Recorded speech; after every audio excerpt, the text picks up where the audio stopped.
ආයුබෝවන් අද අපි සාකච්ඡා කරන්න යන්නේ දකුණු පළාත් සමූපකාර සේවක කමිෂන් සභාවේ සමූපකාර සේවකයින් බඳවාගන්නේ කෙසේද යන්න පිළිබඳව. සමූපකාර සමිති සඳහා සේවකයින් අලුතින් බඳවා ගැනීම. තනතුරු වලට, ශ්‍රේණි වලට, පන්ති වලට උසස් කිරීම හා පත් කිරීම.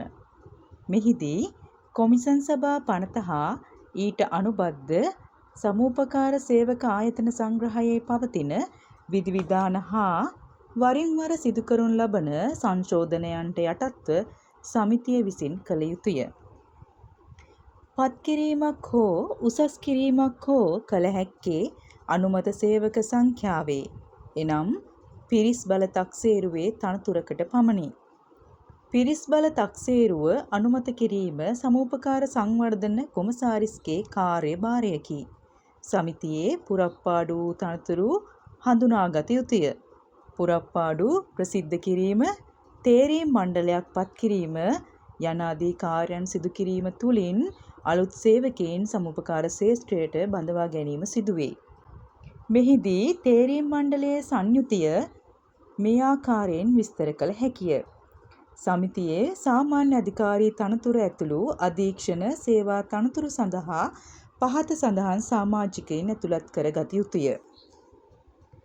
සමිතියේ සභාපති හෝ උපසභාපති, අධ්‍යක්ෂ මණ්ඩලයේ සමාජිකයෙක්, සමූපකාර සංවර්ධන කොමසාරිස්වරයා නියෝජනය කරන මාණ්ඩලික නිලධාරීන් දෙදෙනෙක්, පුරප්පාඩු තනතුරට අදාළ වෘත්තීය දැනුම ඇති බාහිර ආයතනයක, රජයේ හෝ රාජ්‍ය සංස්ථාවක, ව්‍යවස්ථාපිත මණ්ඩලයක, සමූපකාර සමිතියක විධායක මට්ටමේ නිලධාරියෙක්.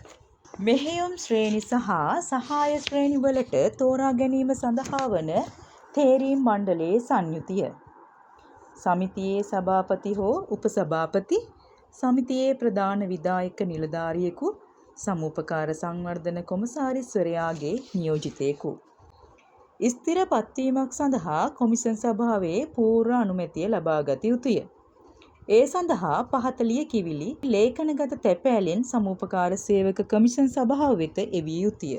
පටුන අනුමත පිරිස් බල තක්සේරුවේ පිටපතක්, අයදුම්පත් කැඳවීම සඳහා පළ කළ දැන්වීමේ පිටපතක්, සම්මුඛ පරීක්ෂණයට භාජනය කළ සියලුම අයදුම්කරුවන්ගේ සුසුකම් ලේඛනය, සුදුසුකම් ලැබූ අයදුම්කරුවන්ගේ නම් ලැයිස්තුව, සම්මුඛ පරීක්ෂණ මණ්ඩලයේ තේරීම් මණ්ඩලයේ සමාජිකයින්ගේ නම් සහ තරාතිරම, ලකුණු දීමේදී අනුගමනය කළ පිළිවෙල, ලිඛිත පරීක්ෂණයක් හෝ ප්‍රායෝගික පරීක්ෂණයක් හෝ පැවැත්විනි නම් ලකුණු දුන් පිළිවෙල, බඳවා ගැනීමේ විභාගයක් පැවැත්වූයේ නම් උත්තර පත්‍ර පරීක්ෂකවරුන්ගේ නම් හා තනතුරු නාම, ලිඛිත හෝ ප්‍රායෝගික පරීක්ෂණයට ඉදිරිපත් කළ අපේක්ෂකයන්ගේ නම් හා ඔවුන් ලබාගත් ලකුණු දැක්වෙන ලැයිස්තුව.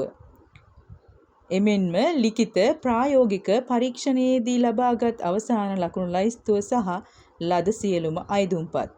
උත්තර පත්‍ර කොමිෂන් සභාවේ පරීක්ෂාවට අවශ්‍ය වූහොත් ඉදිරිපත් කිරීමට හැකිවනසේ සමිතිය විසින් සුරක්ෂිතව තබාගත යුතු වේ.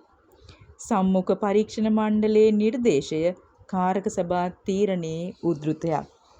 ඉහත සඳහන් ලිපි ලේඛන සමග පහත සඳහන් තොරතුරු වාර්තා කළ යුතුය.